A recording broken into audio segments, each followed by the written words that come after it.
of the knife. Try and do that in front of the camera. Exaggerate the movement slightly just so that it can be seen. And then I have a piece of leather, a leather strop. And I just strop the blade, make sure it's nice and polished.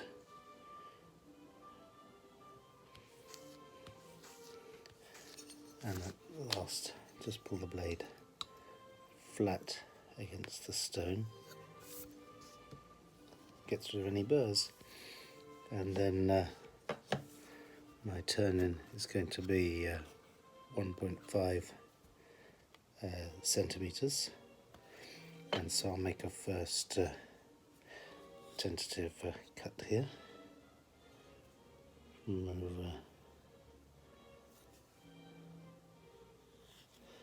into the leather.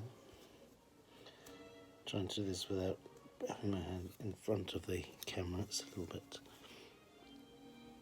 difficult to do, and just taking off that in a gentle slope.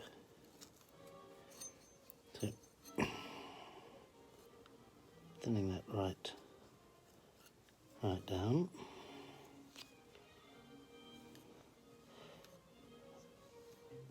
As you know, if you've pared leather in this manner before, vitally important to not leave any little crumbs or specks of leather underneath, because if you do, you make a little lump in the leather, and as your knife passes across, you can end up making a hole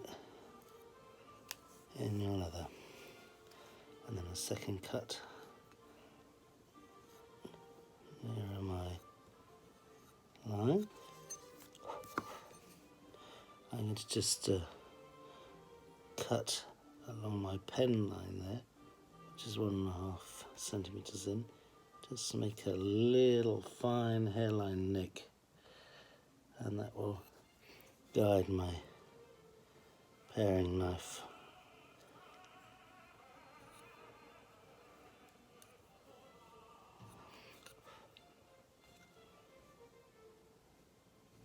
And depending on where you're working on the leather, you need to use a different section of the blade, and that's the advantage of these nice French paring knives with a curved blade.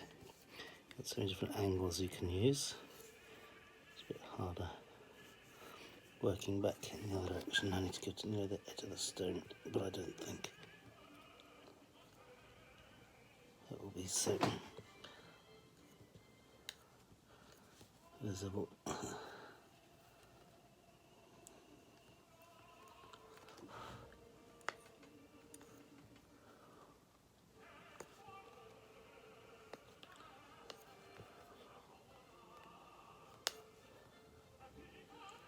Just working away slowly but surely, thinning it down. Leather is so expensive now. You don't make a hole in the leather with your knife. It's getting harder and harder to find a professional.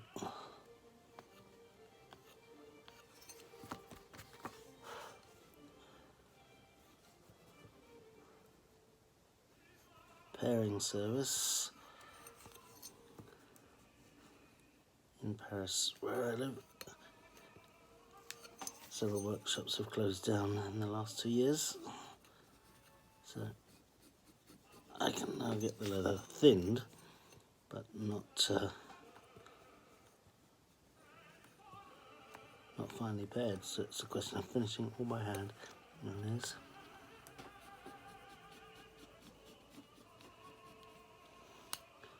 Pair my fingers.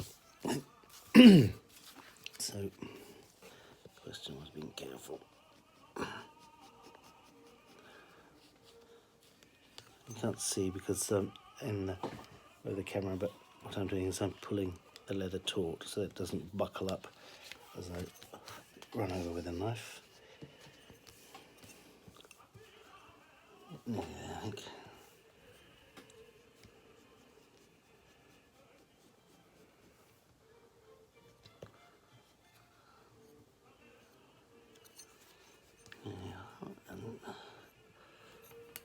once I've got down to the desired thickness.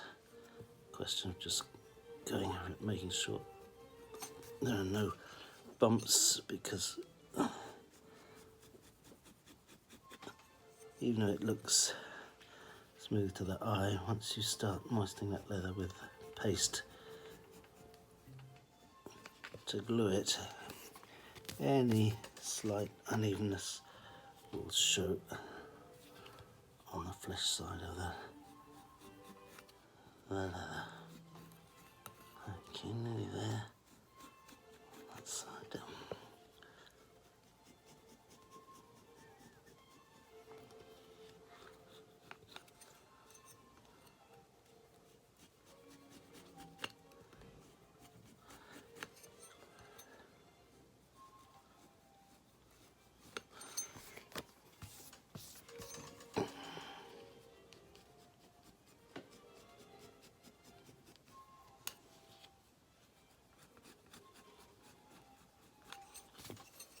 It's really enjoyable, very relaxing.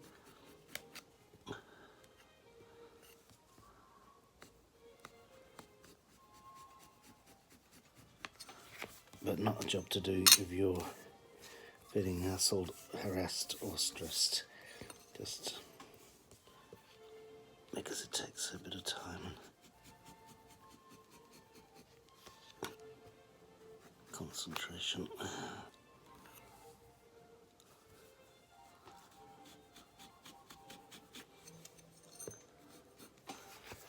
Okay, so just to check what I'm doing, I'll take my 1.5 ruler, remark my edge, test the thickness, I can feel that.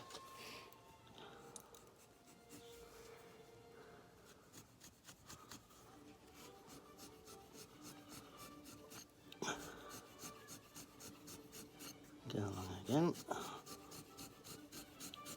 See, I'm taking out the pen line, which is good. Shows that the right bit of leather's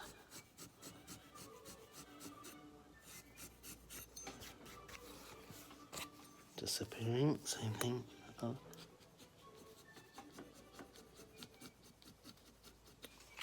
Actually,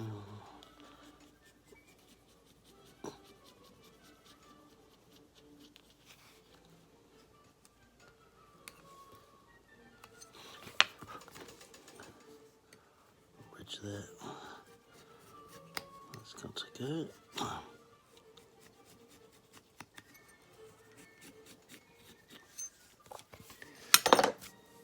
Okay.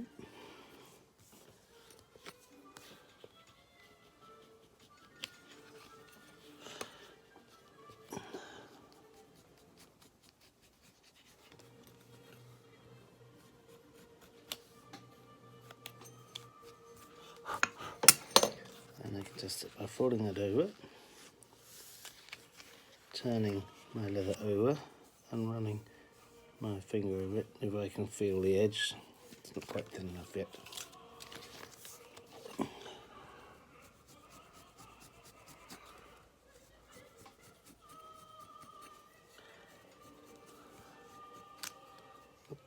That's the corner there.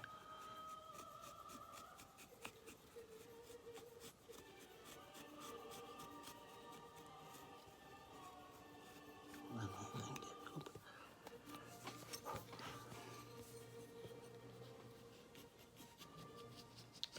it's a bit difficult trying to do it so that my propped up camera can actually see what's going on.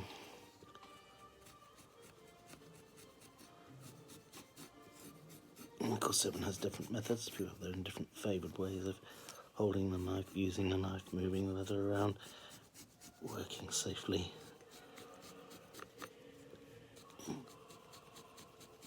But that's how I prepare my edges.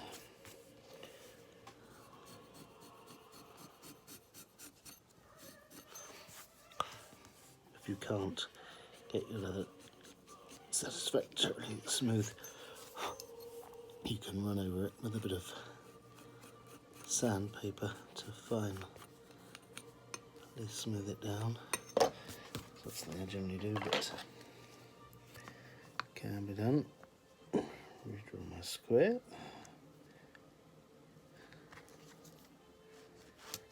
So that I know where my corner lies. That's pretty good. And I take my chromator. Yeah, now I'm about 4 there, so I can take off a little bit more, but that's the gist. 2 corners on 1 square, 4 corners per book, so there's a few more edges left to do.